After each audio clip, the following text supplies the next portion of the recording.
Bismillahirrahmanirrahim. Bismillahirrahmanirrahim. Assalamu alaikum. Ji ayanu, pacheraagale, ni hao, tunashumme, washmale.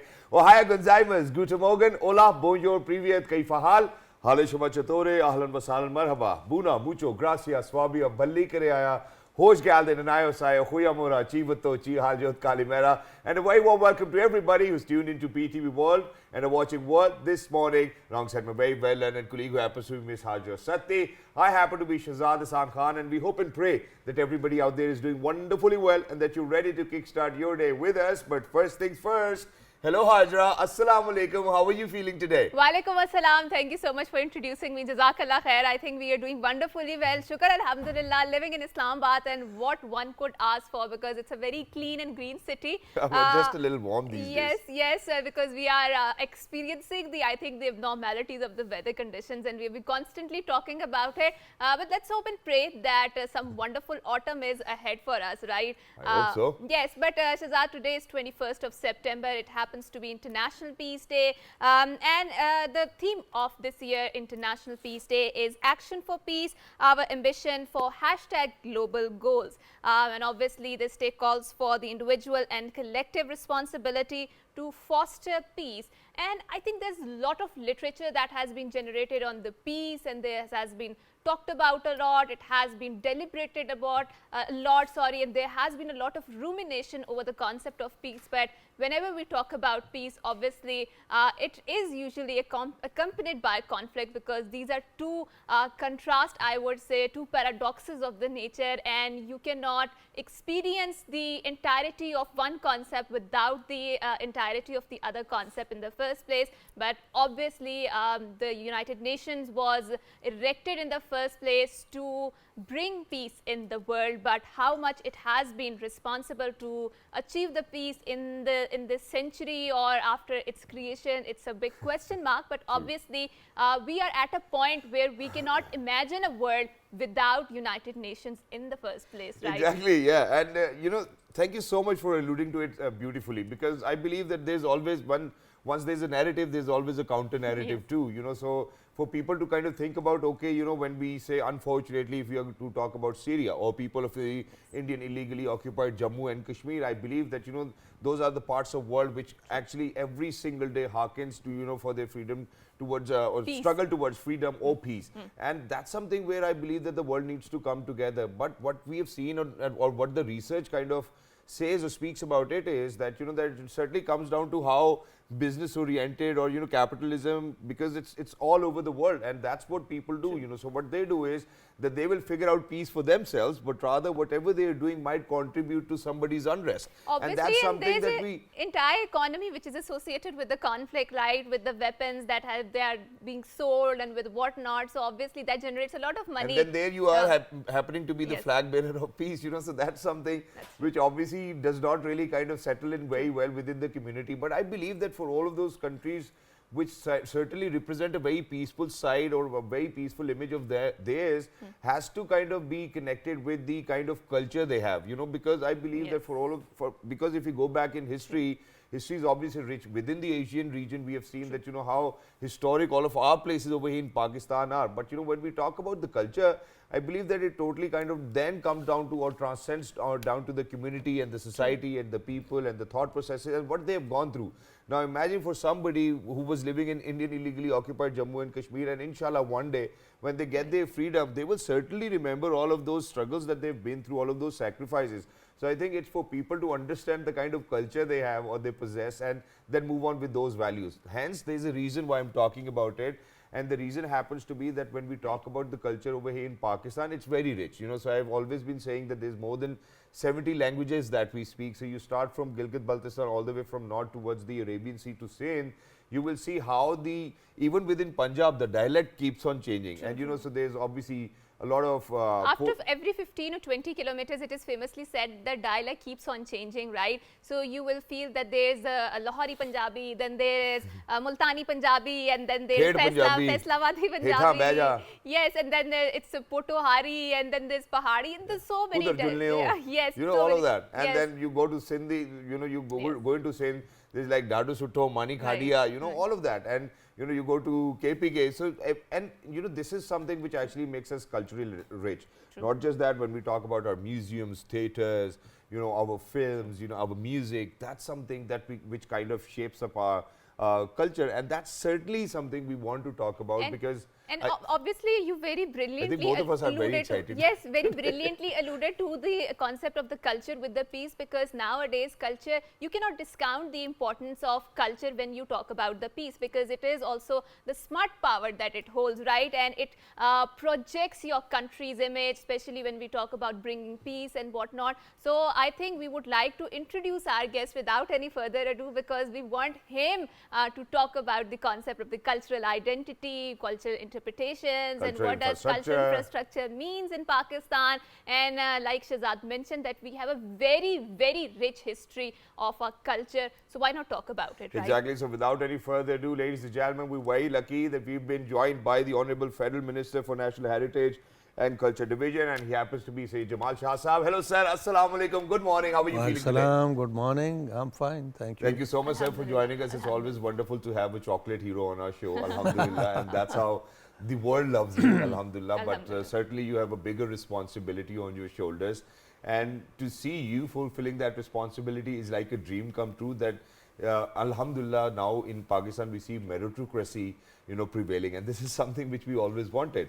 So, sir, since you know you have this profile to yourself now, Alhamdulillah, within the interim setup, let's get started with what plans do you have, and how are you making sure that you are going to chase them, you know, fulfill those dreams for the people of Pakistan for a bigger goal? Thank you very much, Shahzad. Both of you actually have set a very high pitch. And I speak in monotone, so you'll have to bear with me. It's always a pleasure listening to you, sir. Well, I mean, we are here for a limited period, and the domain or the mandate is also very confined. So one has to be focused on a few doable things. True. As far as I'm concerned, since I'm from the field, perhaps I'll be able to deliver a few things. Sure.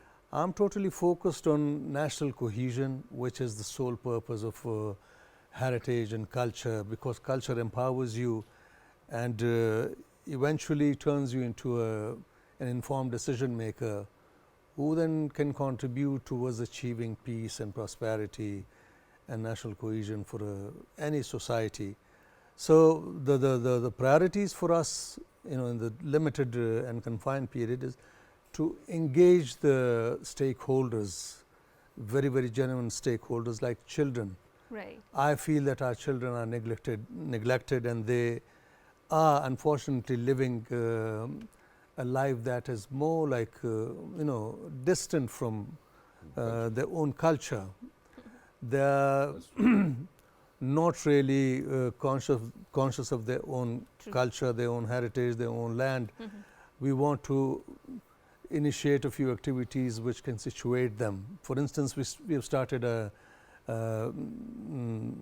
conference. Right. We held a conference on 19th and 20th. It ended yesterday, and the conference was about the authentic indigenous cultural educational material for children. Wonderful. Which is part of our oral tradition. Yes, yes. Which includes folk tales, parables, tongue twisters, idioms, indigenous sports, etc., etc. So what we did was to invite experts from all languages in Pakistan, whether small or mainstream languages. They were invited to bring with them the treasure that they hold dear to themselves, and the 2 days will sift through the material and select the first batch.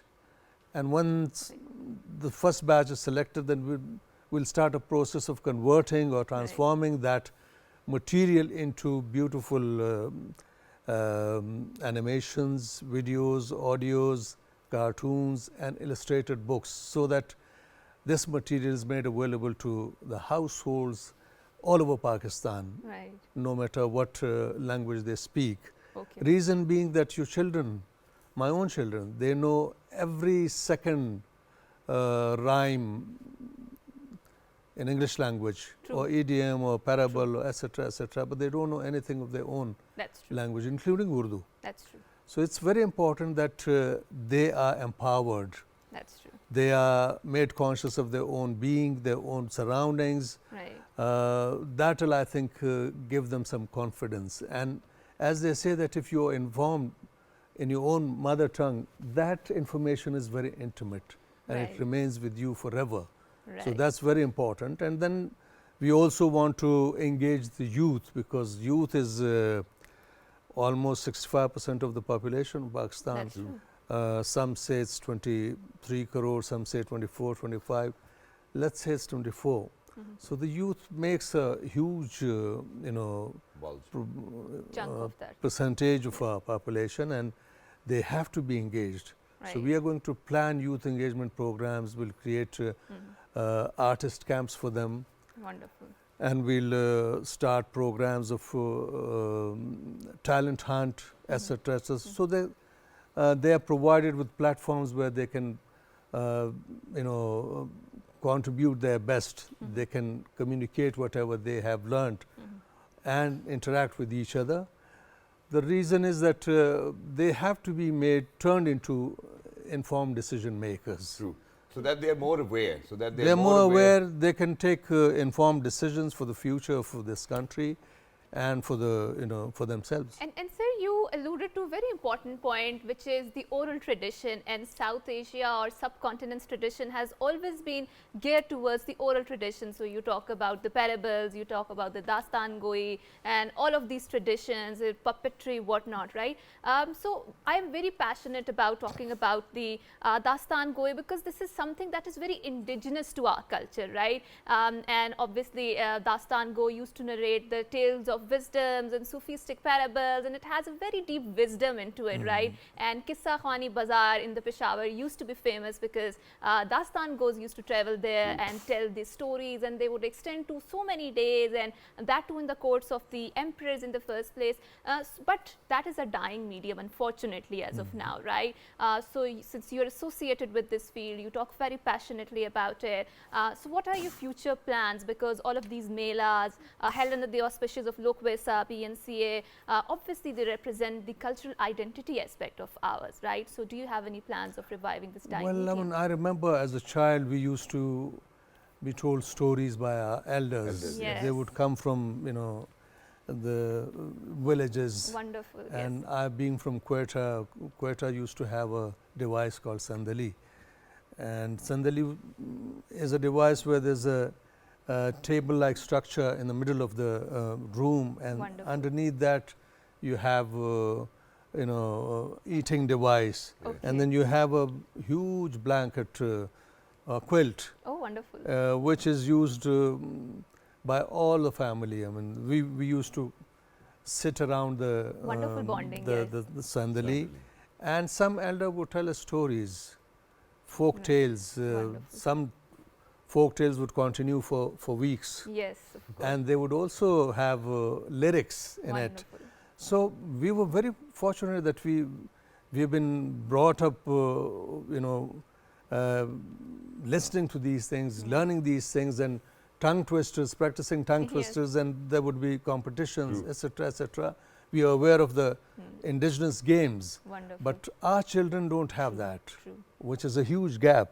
That's true. Kissa Khani Bazaar is the bazaar of storytellers. I mean, this region had tremendous traditions of storytelling. That's true. We still have storytellers hidden somewhere. So I've made sure that this next Mela, which is going to happen in November, Yes. the Lokvesa Mela, they'll have storytellers also in all languages, not just a particular language or the leading languages. I think this region, the land that we live on, have been rightfully referred to as being a melting pot of cultures and religions. Yes. So we should celebrate that. That is very, very important, is. because that's part of our cultural identity. If your cultural identity is strengthened, then you can easily work for national cohesion, because if you are empowered, if you are aware, if you have attained clarity, then you have become an informed decision maker. True. And that's what you want and a people to be. contributor. So you want to turn people into contributors rather than parasites. And sir, in addition to that, since we've spoken about how rich our history and culture is, I would certainly want to speak about where you said or spoke about Kissa Khani Bazaar, and sir alluded to that Sandaleen as well, and how, and that's exactly what our grandfather used to do with us as well. So we would sit down, probably I still remember it was a winter night, he would take a quilt over us, and so we're all in Dada Bu's quilt.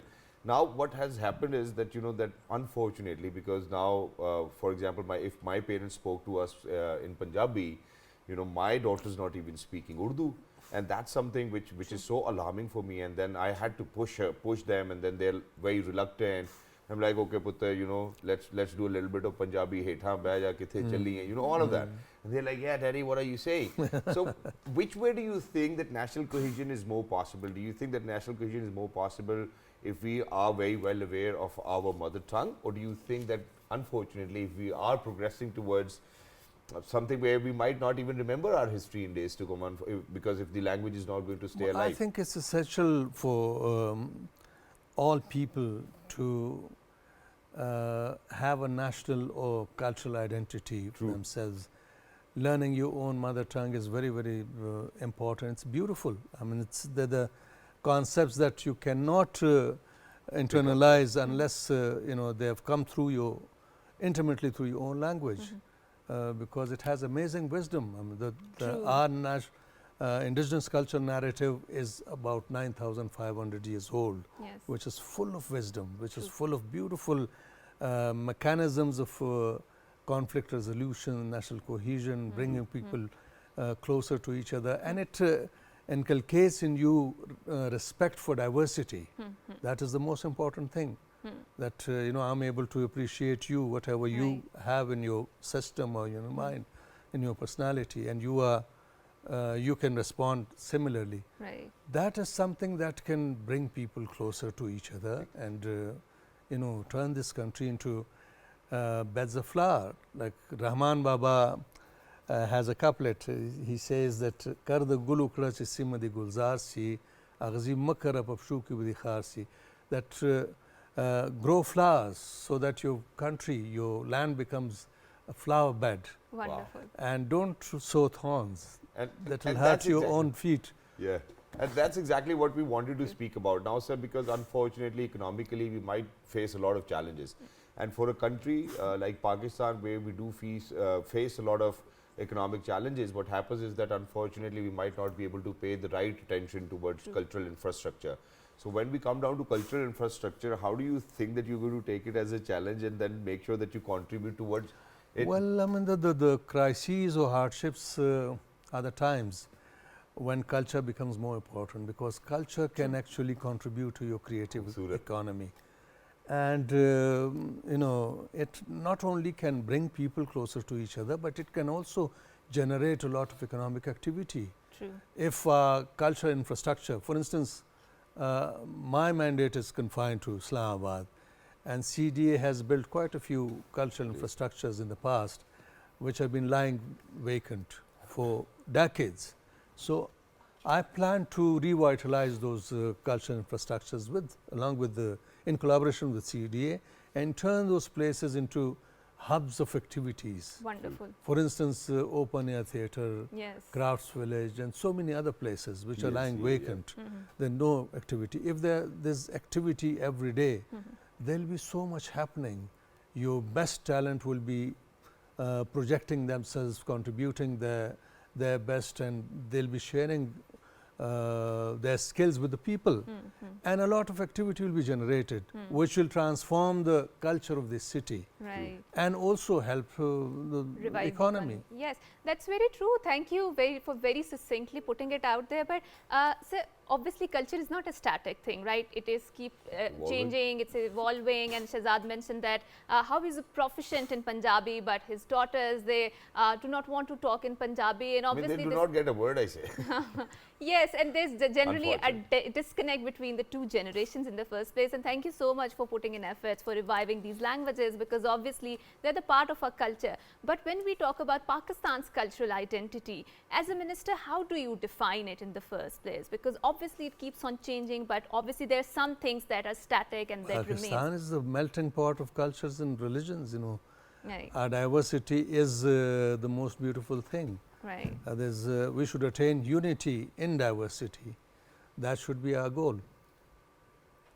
Right, right, and thank you so much for saying that.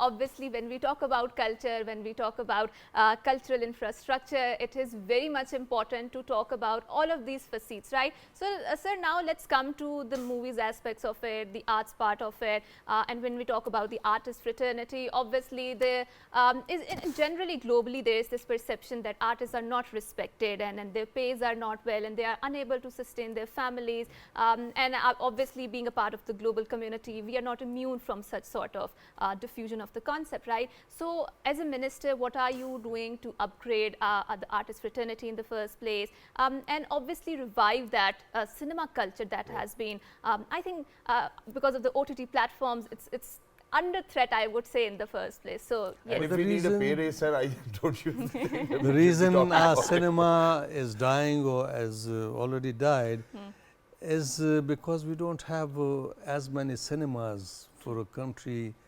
of 250 or 240 million people. We should have at least 4,000 cinemas, and 80% of those cinemas should be easily accessible for the ordinary Pakistani. At the moment we have 150, barely 150 cinemas, and about 90% of those cinemas are so prohibitive that ordinary Pakistani cannot even think of entering that, because the tickets are very, very expensive for understandable reasons. So it is very important that you have places, exhibition centers. Exhibition centers will demand content, and responding to that demand, people will start producing films. Each film, when it is produced, even a low budget film, engages at least 100 people and provides them livelihood. So if there are 300 and 400 films made, and some of them are big budget, there's going to be a lot of activity, and each film projects your national identity, your conflicts, your achievements, your celebration. So film is a beautiful means of not only means of entertainment, but it educates people, it motivates people for doing something greater. So which is why it leads us to this question, because I believe that or we believe that you are the perfect gentleman to answer this question. So imagine that because you've been part of films, drama, theatre, there's not anything that you've left behind, alhamdulillah, maybe an institute teaching students. What do you think will have more impact on making people aware about their cultural identity? Is it film, theatre or drama in Pakistan? Well, you cannot ignore any of the fields, because all these fields are essential. They'll have to be treated as a necessity. Only then can we move forward. And then when we speak about our dramas and films and theatre, do you think that they're representing the right culture? I think our filmmakers, our drama producers and directors have great potential. It's just that their domain is confined. They don't have enough to put into their productions. Exactly. Often people refer to productions like Artagal, etc., etc. If we had that kind of budget available to us, we would be making much better films and serials. And sir, so okay, let's talk about this point, which I think is very pertinent to mention, since you are a powerhouse of the acting and you are an institution in itself, and you've seen that how PTV dramas used to roll out back in the old days, and they had the charm, and that extended to the Peru, countries like South America, so which is so far away and culturally very, I would say, distinct from our culture. But that was the power of storytelling and the script writing. And now fast forwarded to 21st century, to present day, and you will see that those stories are not creating that impact that PTV dramas used to make, right? And there's something going on with the script writing, with the storytelling, you know. I think certainly in the past, PTV has contributed because Right. the talent pool was gathered there. Your best writers were there, your best actors were there, and there was only one channel. True. Yeah. And that channel was not commercial. There was no commercial compulsion on them. Therefore, they could afford time to, work on a concept and mature it and then present it. However, I've been witness to very, very mediocre productions also in those times. But since there was only one channel, even the most mediocre production would also get noticed. Right. Today, people are making good dramas, good productions, Yes. Right. but there's so much noise, especially these talk shows, where people fight with each other. That's That true. have actually become Degraded the greater quality. drama. Yes. But People love having to said consume that, that, yeah. people are making good films, good dramas, but you have to channelize things. Okay. In the olden days, PTV was a single channel, and it was possible for them to market their products everywhere. Right. My plays have been seen everywhere, even from Tamil Nadu. True. Tamil Nadu and Nepal, and you Everywhere, probably refer all to over the Peru. world. South America, Peru is, yes. Yes. so there was a connection. Right. There was a, things An were impact. streamlined. Yes, yes. If today things are streamlined like in the past, I think we can still achieve those levels. Right. Perhaps go forward. And sir, in addition to that, I believe that one of the most, the burden's quite a lot, but it happens to be one of your major responsibility to make sure not just internally, but we get our culture identified and recognized, outside Pakistan as well. Absolutely. One of the examples which was set in the recent times was the CPEC Cultural Caravan. And this time around, we've heard that, under your auspices, we are actually inviting the Central Asian states to come and join We that. will be holding CPAC Cultural Caravan again. That was a beautiful concept. The first CPAC Cultural Caravan happened between China and Pakistan, but this time we are going to include Central Asian countries. It is going to be a beautiful, a very rich display of art and culture. Wow, and it's beautiful, and that's what we look forward to as well. But sir, very quickly towards the end, if there's anything you would want to say to parents like me, because it's our children who are not speaking Urdu or Punjabi, so please go ahead. How we can play our role as a stakeholder. I think parents should encourage children to learn languages. I mean, there's nothing, no harm in learning English or French or Chinese, etc. That's the need of time. True. But if you have resolved your issues, if you have strengthened your identity through learning concepts from through your own mother tongue, then you are more confident. Right. Then you're more receptive and more capable of learning so much. And there's Right. more From all over the confidence world. to it as well, because Right. okay, meri maa kehti thi, so Gee, all of that. absolutely. You back it up. And sir, very quickly towards the end, very sorry, but I'll have to ask you anything you would want to say for PTV World specifically, because we got in 47 I different think countries. PTV World is doing a fantastic job.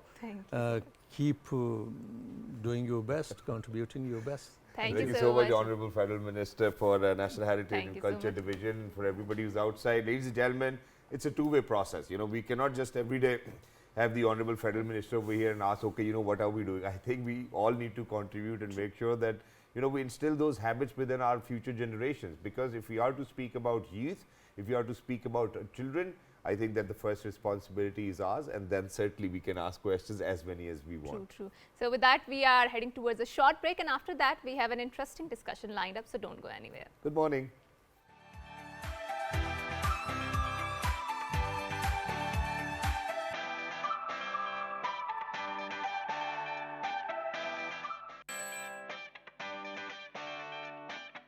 Thank you very much for staying tuned to PTV World. You're certainly watching World this morning, and yes, the faces haven't changed, and they won't, inshallah, in days to come, because we have been making sure that we give our 200% even though I do not agree with the concept of 200%, it needs to be 100%. I think 100% is also very, I would say, subhuman level, because you can't achieve the 100% efficiency. But there's always one teacher, na, you know, so you've done everything right, but that will still be right somewhat around 98.4. Now, you're like, mean, okay, you know, this is what's also wrong? very high, but handwriting theek nahi thi. Yeah, come on, be generous, you know, give those students those $100 which they require.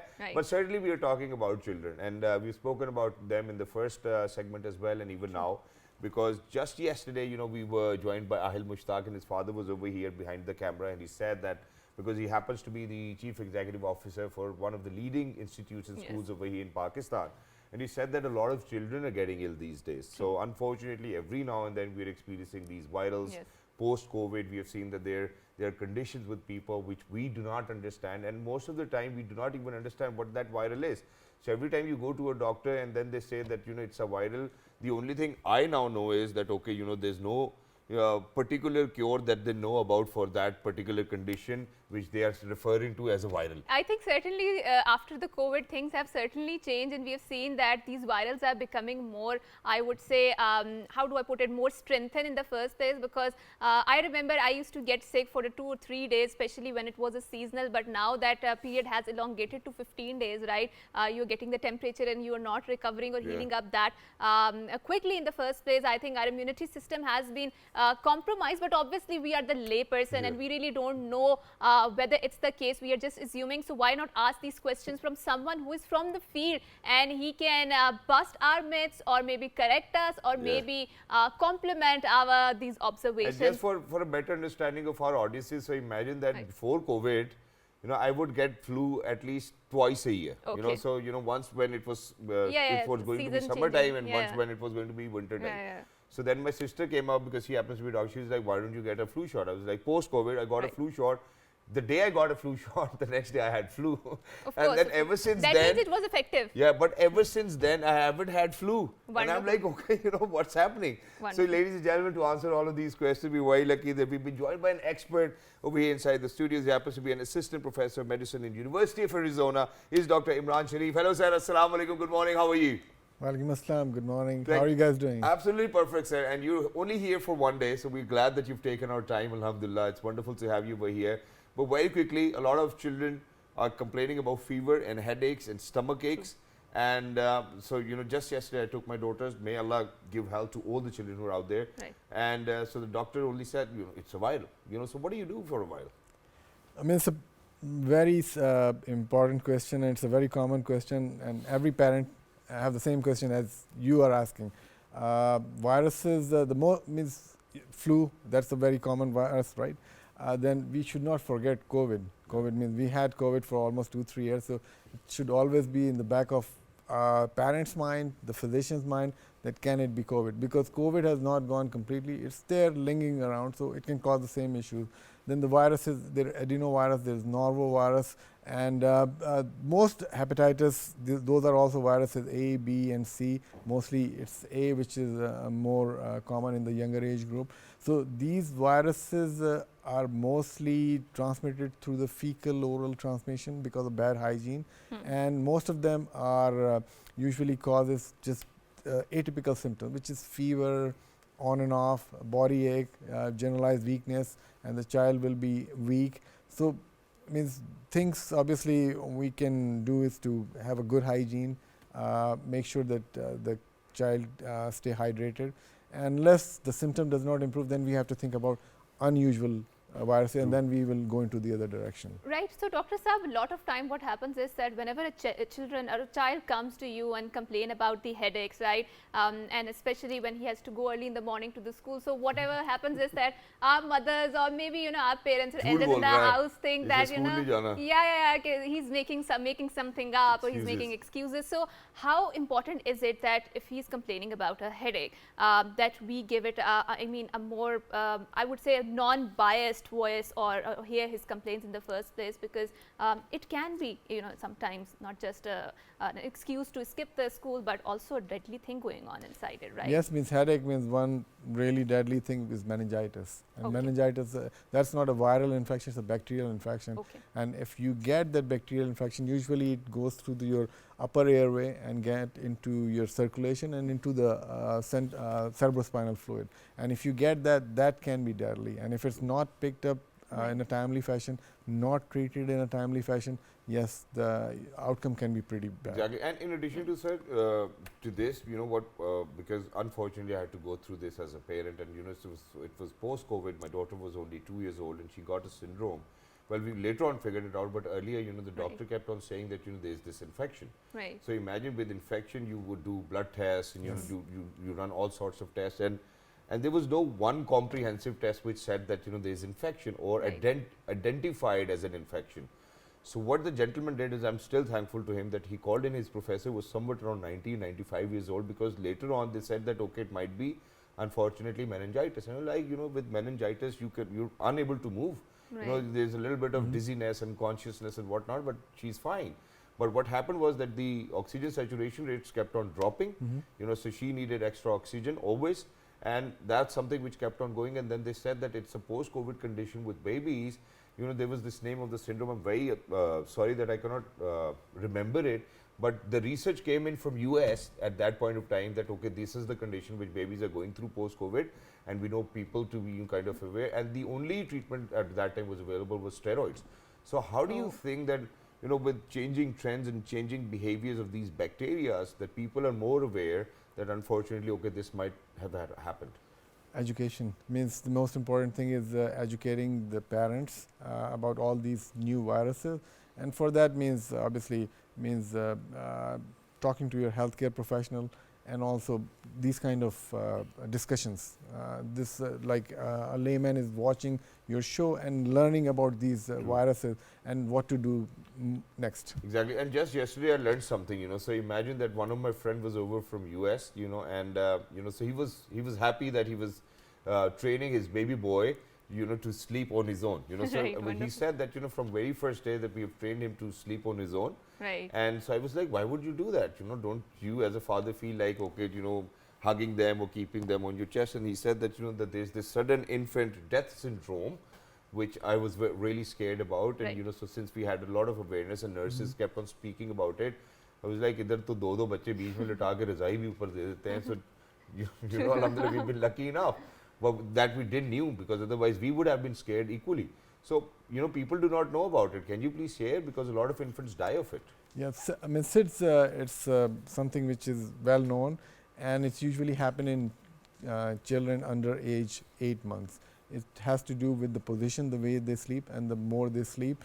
And if the both parents are sleeping and the kids sleeping in the middle in the wrong position, like on their belly, or if they're not sleeping on their side, that's why we have to have the child sleep in a dedicated area, which is the crib, so, and in a certain position, to avoid this syndrome, which will cause a decrease in oxygen level and decrease oxygen supply to the brain, and then sudden infant death syndrome. And so generically what they say is, you know, for people to understand it is that, you know, that baby's sleep is so deep that, you know, he or she never realizes that there is lack of oxygen, and unfortunately because of this syndrome, they pass away.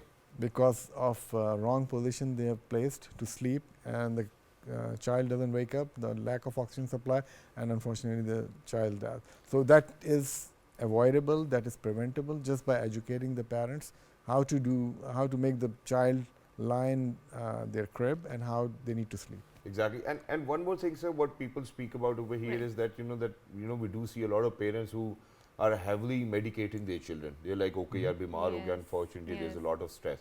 But what doctors, but what doctors say is that, you know, that if unfortunately there's no, you know, fortunately there's no underlying condition to any child, you know, falling ill will actually give them a better immune system. Do you think that, you know, that's the right way to think about it?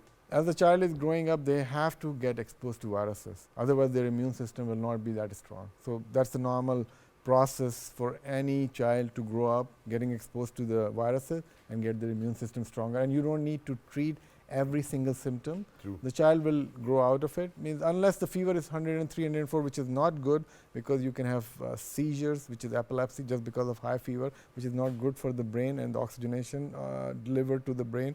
And also meningitis can cause the same symptoms. Exactly. So that can be life-threatening.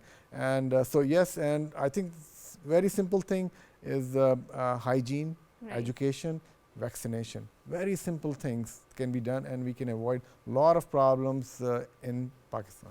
And sir, let's talk about the nutritional problems that a lot of kids are facing nowadays. And with the change in our lifestyle, you would find that obviously that the value or the health of the kids, I mean, we would say that we are a generation which are not physically as much stronger as our ancestors used to be, right? And I think being a Pakistani, I'm really proud that our state has done a lot in making sure that there is a universal access towards the healthcare in the form of the Sehat cards and whatnot. And I think a lot of countries, especially the Western countries, they are still struggling to make it more universal, the healthcare access towards the healthcare more universal.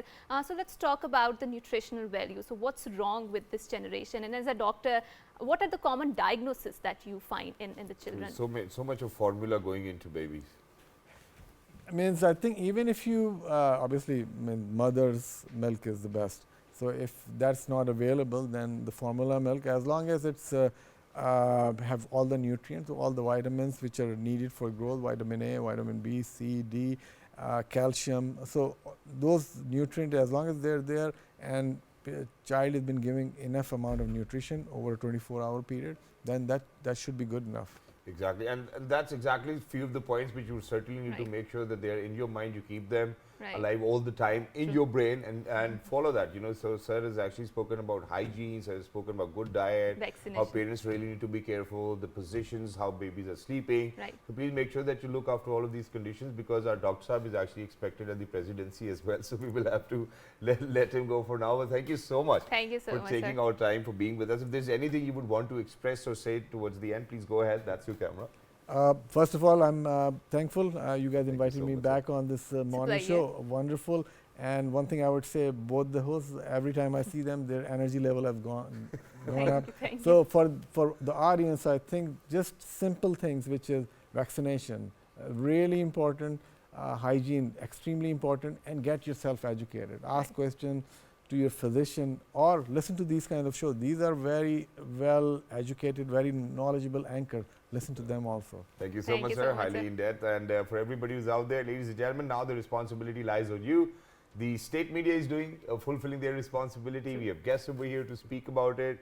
Now it's on you, how you kind of manage it, and for that you certainly need a lot of awareness, and we are making sure that every single day when we come on screen, we give you that awareness. Until next time, look after yourselves. Remember us all in your prayers. Until next time, it's 1, 2, 3. A good morning. Have a great day.